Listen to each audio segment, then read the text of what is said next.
فخلوا بالكم وجربوها بالخله، يعني هتتخدعوا في شكلها. بصوا بقى يا جماعه، مش عارفه اظبطها لكم الاضاءه اهي. بصوا الجمال. هحاول كده اعملها لكم افتحها لكم من جوه وهي سخنه يعني. بصوا من جوه هشه وحلوه يعني. بصوا بقى الشوكولاته، وفيها شوكولاته من جوه عشان متنسوش ان احنا كنا حاطين قطع شوكولاته من جوه، فجميله اوي. يا لهوي طعمه اوي يا جماعه. بصوا انتوا هتدوري عليها، اعملوها حلو اوي اوي اوي بجد، تحفه. يا نهار ابيض على جمالها، والله تحفه تحفه بجد. هتدعولي بجد.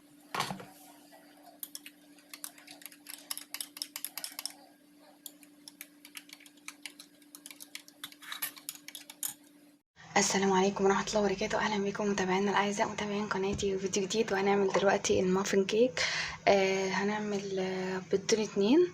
المافن كيك ده هنعمله بالشوكولاتة، تحفة جدا. هستخدمه بقى علشان احنا داخلين على المدارس، تقدروا تعملوه لعيالكم في الحضانة في المدارس كده. وعندي بقى الورق بتاع الكب كيك، وعندي صينية كب كيك. لو ما عندكيش حاولي بقى تعملي اللي هي السيليكون، او هشوف لك افكار برضو ممكن تعمليها عادي في قالب كبير، وتحطي عليها الشوكولاته وتقطعيها مربعات وتبقي تديها لاولادك. انا كنت عامله لهم بسكوت اللي هو كوكيز بالشوكولاته، وبعدين طلبوا مني المافن كيك، فانا هعمله في نفس الحاجات اللي انا كنت عاملاها، حتى مكان الشوكولاته لسه باين اهو.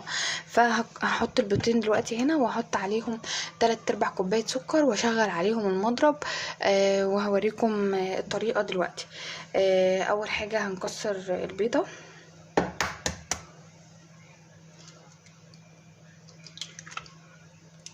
ادي كده اول بيضه.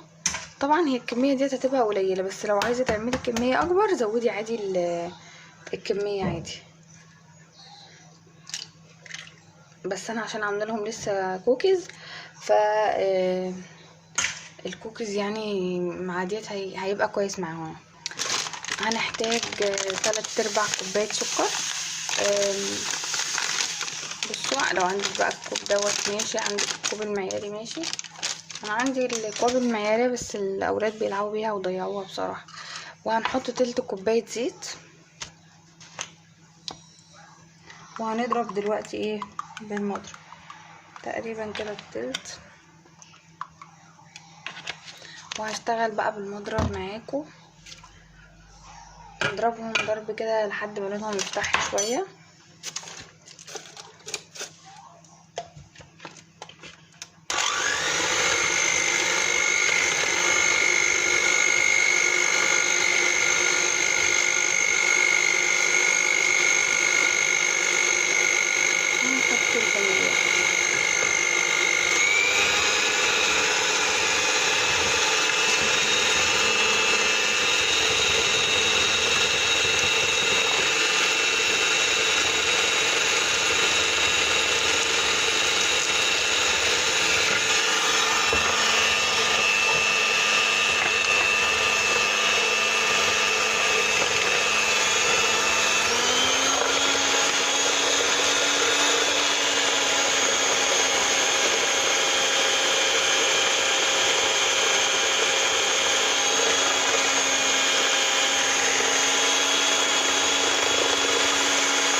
دلوقتي هحط الدقيق. انا مش عارفه الدقيق دوت شويه صغيرين ممكن ما يكفيش، فهحط معاه كيس تاني يعني. فانا هحط معاكم اشوفوا هياخد قد ايه. هنحط 1.5 كوبايه من الدقيق.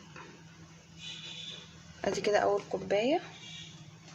يا رب دي تيجي شويه نص، ما جاش. هجيب معلقتين بقى من الكيس التاني وارجع لكم. ده دقيق بقى مش اكياس مغلفه سايب، بس هو جميع الاستخدامات. هاخد منه كده معلقتين بقى ونشوف.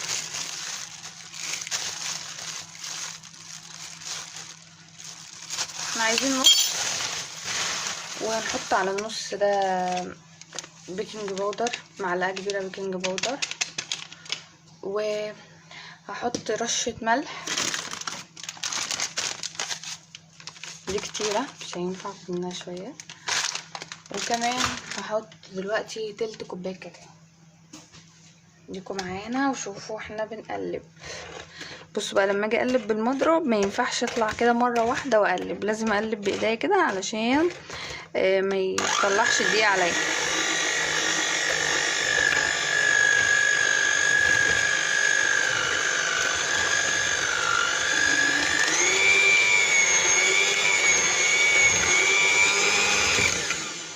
كده هو ابيض. هنحط بقى تلت كوبايه كاكاو. اهو برضو ده كاكاو يا جماعه سايب، هو اسباني بس تحفه قوي. هاتوه من محل موثوق فيه، انا بجيبه من محل خامات مستلزمات خامات حلواني، وبجيب من عنده برضو الدقيق اللي انا بقول لكم عليه بتاع الكيك ده، هو بتاع كيك ومخبوزات زي البسكويت والحاجات دي، فهو جميل جدا. هناخد نص كوبايه من تلت كوبايه كاكاو، يعني هي حوالي معلقتين كاكاو كبار كده. انا بصراحه بحب اتوصى شويه بالكاكاو يعني، انا هحط شويه زياده كمان. المفروض بقى لو عندك قطع شوكولاته تحطيها، عندك شوكولاته شيبس، هنحط دلوقتي كل حاجه. المهم ان احنا هنجيب تلات ارباع كوبايه لبن، وهننزل بيها دلوقتي تكون سخنه، تلات ارباع كوبايه لبن سخنه.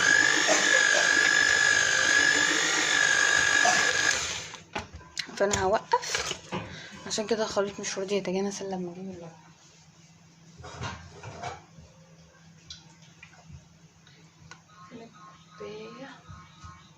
ده اللبن اهو، بسم الله. هو المفروض احط نصه واخلط وبعدين احط نص الباقي يعني.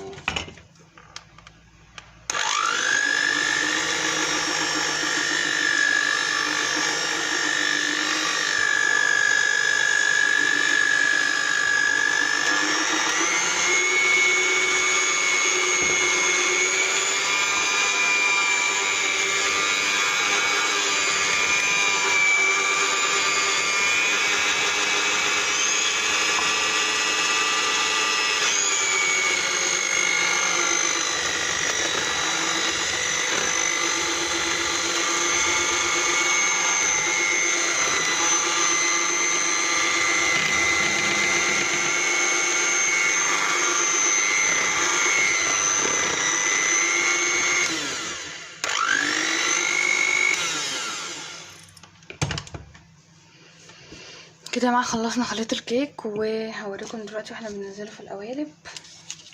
سهل جدا، مفيهوش اي تعقيدات ومفيهوش اي مكونات يعني متفزلكه ولا حاجه. هي الفكره بس في صينيه الكب كيك والورق عشان يبقى شكله حلو مع الاولاد وهم رايحين المدرسه.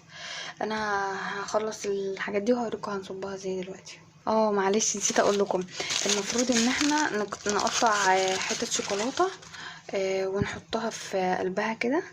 هحاول بقى اقطع حتت صغيره هيبقى شكلها حلو وهي في قلب الكب كيك. قطعتها يا جماعه حتت صغيره، قطعوها حتت اصغر من كده لو تعرفوا، بس هي علشان سايحه شويه بحراره المكان، يعني الجو حر دلوقتي يعني.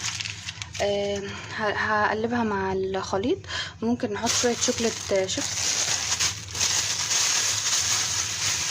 اهو، شوكليت شيبس هحط شويه وهسيب الباقي دول احطهم على وش الكب كيك.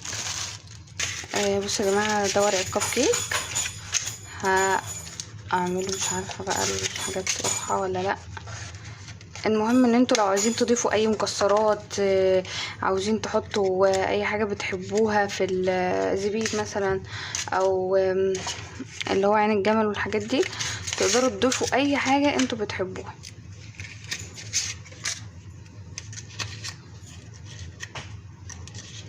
هنخبزها، مش هتاخد ربع ساعة على درجة حرارة 180 او درجة حرارة متوسطة عندك في الفرن، يعني لو انتي درجة حرارة عندك الفرن مش عارفة درجتها، يعني درجة حرارة متوسطة مش تاخد ربع ساعة. الكب كيك بيخلص بسرعة جدا. لو بقى حاجة معانا من الخليط دوت مش هتقضي في الكب كيك، هنحطها في قوالب من اللي هي الفويل اللي هي، وهو يا زيت هتبقى البدايل بقى، عشان انا كنت عمالة افكر البدايل للكب كيك. هوريكم دلوقتي اطباق الفويل اللي انتوا هتستخدموها. ثواني يا جماعه واجيبها لكم.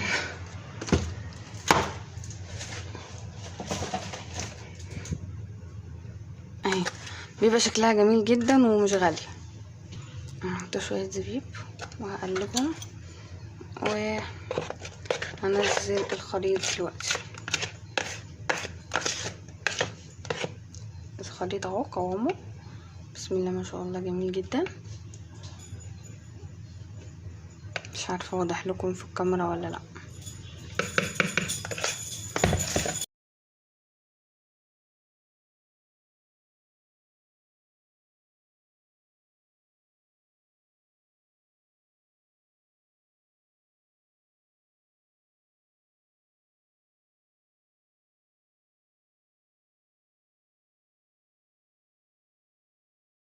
دلوقتي في القوالب دي نحاول بقى اجيب كل الحاجات.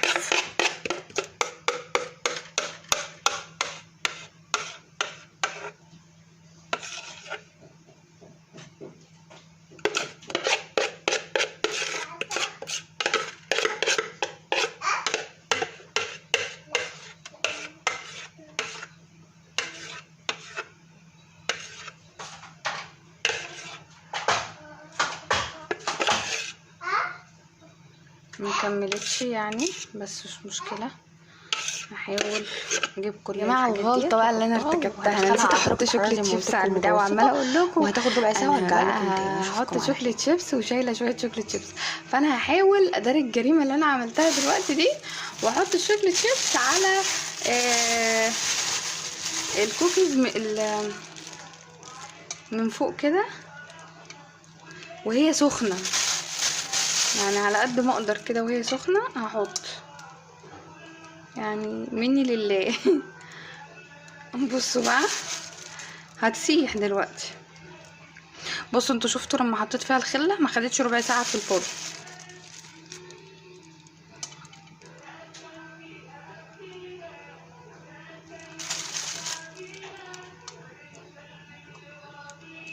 بصوا بقى انا هخلصها واوريها لكم وهعمل جنبها كوبايه نسكافيه، هحط كوفي ميكس وهقدمها بقى.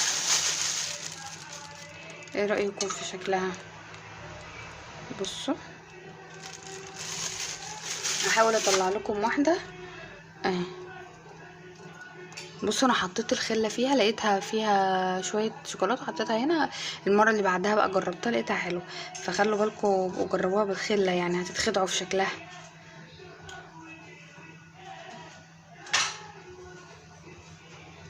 بصوا بقى يا جماعه، مش عارفه اظبطها لكم الاضاءه اهي. بصوا الجمال. هحاول كده اعملها لكم افتحها لكم من جوه وهي سخنه يعني.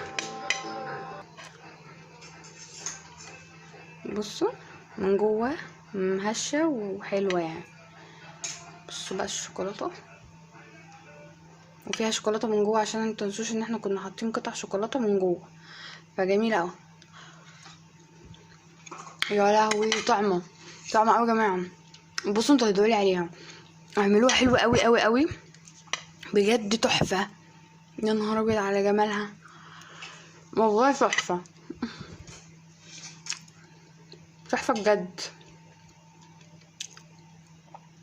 هتدعوا لي بجد عليها، تجنن. يلا هحط بقى على الباقي شوكليت شيبس، وممكن اوريها لكم وممكن لا. بصوا يعني ايه رايكم بقى؟ انا حطيت الشوكولاته وعالجت الجريمه اللي انا كنت عملتها، بجد شكلها تحفه يعني تجنن، روعه.